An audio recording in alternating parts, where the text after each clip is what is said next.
What is up, guys? AEW Double or Nothing is streaming live this Saturday and I cannot wait. Now, this is the second Double or Nothing event. The first one was incredible, and it's also the first pay-per-view that's been named twice. If you think back at the previous AEW pay-per-views, they've all had very unique names. So this is Double or Nothing number 2. It's also the first pay-per-view that AEW have held in the no crowd era, but I'm not too worried about that. This isn't meant to sound like a dig in any way, but if you think who's on the AEW roster, it's a lot of former indie guys who are more used to performing in front of much smaller crowds. And so as a whole, I feel they're going to be much more comfortable in this environment than, say, your average WWE wrestler.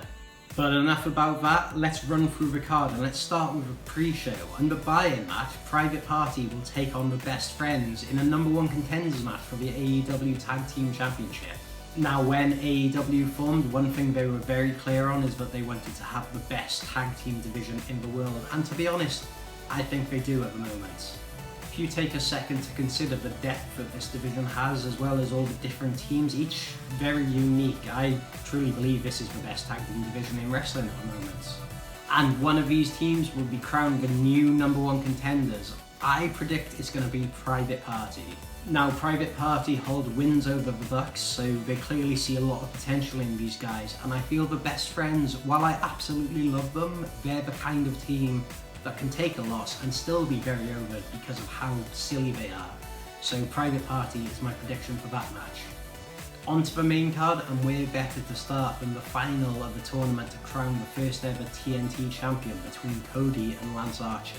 Now, this is an incredibly difficult one to call, and I could really see it going either way. If you look back at the title history of each of the titles so far, the Elite have not been the first of any of those titles. Kenny missed out on being the first AEW champion by losing to Jericho, while the Bucks were knocked out in the first round of the tag team tournament by Private Party, as I just mentioned. Now, of course, Cody can never challenge for the AEW title again, as per the stipulation of his title match against Chris Jericho, and so I believe going forward that Cody is going to be the guy you associate with his TNT title. He's going to be the guy that has the record for most title reigns. He's going to be the one who holds his title the longest. He's going to be the guy who, when you think about this title, he's the person you immediately think about. On the other hand, Lance Archer had an incredible 2019 in New Japan and completely reinvigorated his career.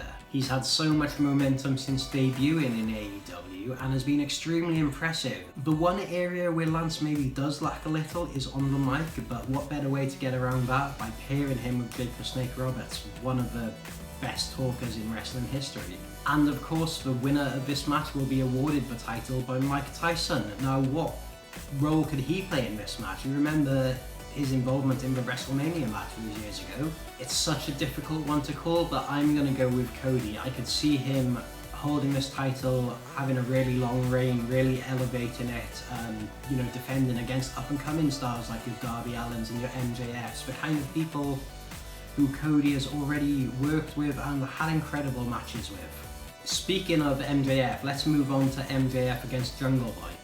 Now, I think there's only one way I see this match going. MJF is another person that AEW clearly see a lot of potential in, and you can tell that from the matches and the storylines he's been involved in so far. They clearly have high hopes for Jungle Jack's future as well, but I just think they see MJF realising his sooner.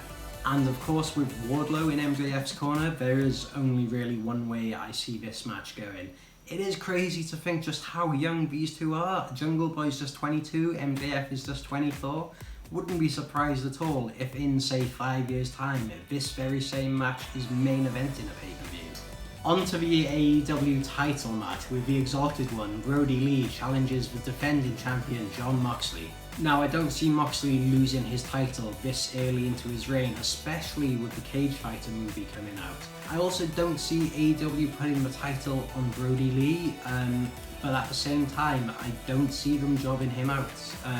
What would being so new to the roster, that would really kill any momentum he has. So the way I see this match going is by some kind of DQ or no contest, perhaps with members of the Dark Order coming in and getting involved. So I predict that Moxley retains the title, but Brody Lee doesn't necessarily lose, and that this feud keeps on going. I also don't think that this match will necessarily close the card. I think the multi-man Stadium Stampede match will be the final match on the card, and so by having the title match in the middle of the card, you're perhaps more free to have it end in a DQ or a no contest than you would be if it was the final match. So yeah, I see Moxley retaining, but I also don't see Brody Lee taking the loss. Either way, this should be a really good match. These two go way back. They feuded as part of the Shield against the Wyatt family back in WWE, and I think they also had a few solo feuds, maybe over the IC title. So these are two guys that have worked together a lot. They know each other, both very talented. It should be a good match.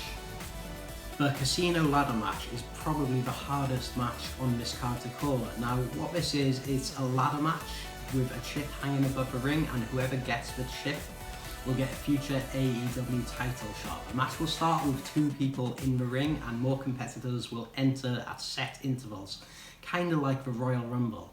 Now, the chip becomes active as soon as the match starts, meaning that the 2 competitors can go straight for the chip and win the match before everyone's entered the match. Of course, we know that's not going to happen because it's wrestling. We also know there's 9 competitors, with 8 competitors announced so far, with a 9th mystery competitor. We also know that that 9th person will definitely enter last, again because it's wrestling and that's how it works. Let's quickly discuss each of the announced competitors so far. Now, Darby Allin was the first person announced, and I saw him as the early favourite.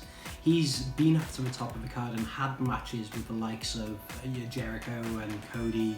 So, and he's really held his own, so this could be a way of, if he wins the chip, of getting him into that world title picture. Colt Cabana was the second announcement. I really don't see Colt winning this match. I think he's going to be really good for comedy, especially when he ties up with Orange Cassidy, which means this match should have a bit of everything. But I think that's the reason he's in this match. I don't see him winning. Now, as I just mentioned, Orange Cassidy is also in this match, but however, I do think he has a good chance of winning. Hold on, hear me out. From what I've heard, TNT absolutely love him. The sponsors love him. The fans love him. He divides the fans, but there's a certain section of the fans that he just relates to so hard. From what I've heard, he's also consistently one of the highest merch sellers for AEW, and we know from his match with Pac at Revolution that when he wants to, the guy can go. I would not be surprised at all if Orange Cassidy wins this match.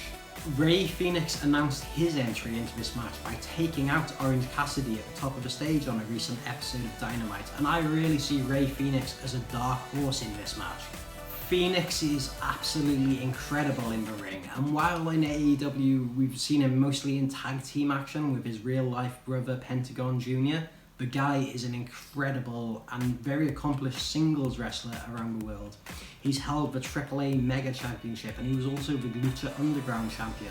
We've also seen the lengths that Fenix will go in a ladder match. If you think back to the Escalera de la Muerte match between the Bucks and the Lucha Brothers, some of the stuff Fenix was doing absolutely crazy, so he's one to watch out for on this match. Do not sleep on Fenix. By the way guys, if you're enjoying this video so far, then please hit the subscribe button below to make sure you don't miss out on any future videos.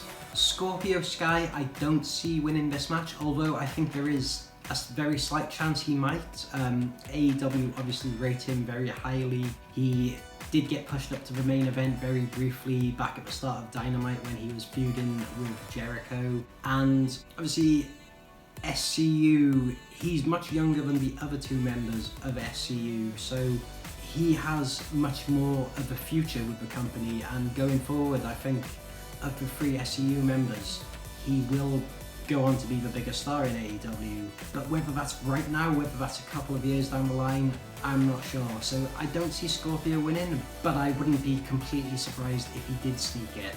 Kip Sabian, again, I don't see winning. I think he's very young, he's got a lot of potential. AEW clearly see that potential in him, but I think he's maybe one for the future rather than one for right now. Frankie Kazarian, again, I don't see him winning. I think he's a great wrestler and probably a great person to have around in the locker room, but I just don't see him getting the world title push. I am very excited though that Kazarian is in this match. If you've ever seen his work in TNA, the Ultimate X matches, you know what he's capable of and the kind of stuff he's willing to do, and so he should be a good inclusion in this match. Luchasaurus is a curious one. Now, I mentioned earlier about Orange Cassidy and how the network loved him, how the younger fans loved him, and how he did very well in merch sales. Luchasaurus and the Jurassic Express are all very similar in that vein. However, I maybe don't see Luchasaurus getting a world title push just at the moment, purely because mostly his stablemates Jungle Boy and Marco Stunt seem to lose matches more than they win, and they kind of maybe bring him down by association in that regard. The ninth competitor in this match, the mystery competitor, I really have no idea who this could be. Could it be Rusev?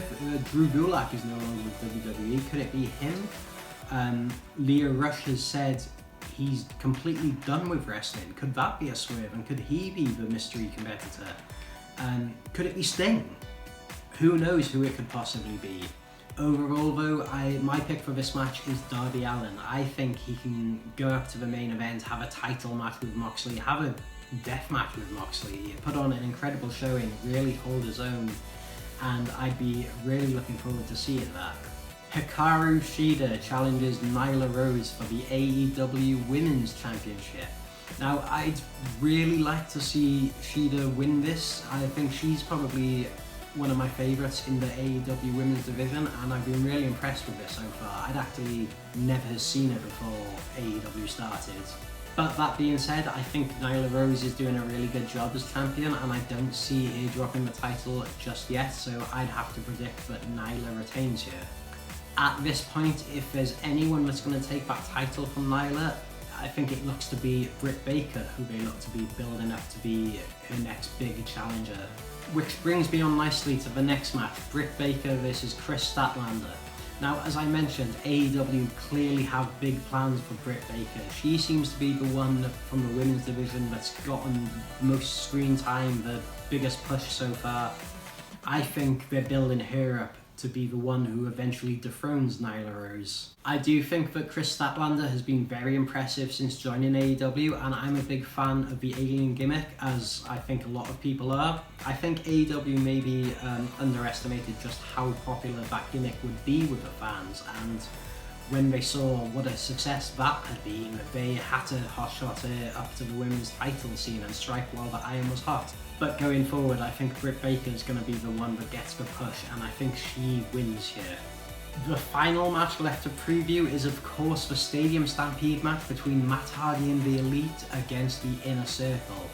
Now, while not confirmed, I think that this match should be the match that goes on last and main events the show. This is going to be like a Falls Count Anywhere match, which takes place inside of the empty Jacksonville Jaguar Stadium, which is of course connected to Daly's Place, where we've seen recent episodes of Dynamite taped. I'm really hoping that this match starts with the two teams either side of the football pitch and they just run in and collide like Green Street football hooligans and go at it. This match should deliver as well. Of course, Matt Hardy is a pioneer of these outside the box style wrestling matches, and Jericho and Sammy are both fantastic comedy heels that would work great in a match like this. Kenny, another one who we've seen in the past, you know, wrestle a blow-up doll, wrestle a 9-year-old, wrestle a broomstick. So he'd be great at these silly kind of matches. And of course the Bucks, who we recently saw wrestle each other on BTE 200. Part of me also wonders whether there could be a turn here. Of course, we've seen Hangman Page become more distant from the Elite in recent months, and even going so far at Revolution where it looked like he was going to turn on the Elite, it also looked like they were going to turn on him. Could this be it? My prediction though is that the Elite win this, because there's a really specific way I think it should end. This is maybe more fantasy booking than a prediction, but if you remember back to the first Double or Nothing, which was of course AEW's first show. There's this really iconic moment where the Elite are sitting in the crowd, Kenny joins them, and they embrace as they look on at the empty stadium. This is how I think this match should end. After taking care of the Inner Circle, the Elite sitting in the bleachers, this time they're joined by Cody, who of course had a match earlier in the night. They embrace and they look on as they reflect on everything they've achieved in the past year, as the camera slowly pans out, and that's how the show ends. I think this would be an amazing callback and a fantastic way to end the show. But what do you think? Comment below and let me know. If you've enjoyed this video, then please like, share and subscribe. One thing's for sure though, Double or Nothing is going to be incredible and I cannot wait. Thanks for watching guys, and I'll see you next time.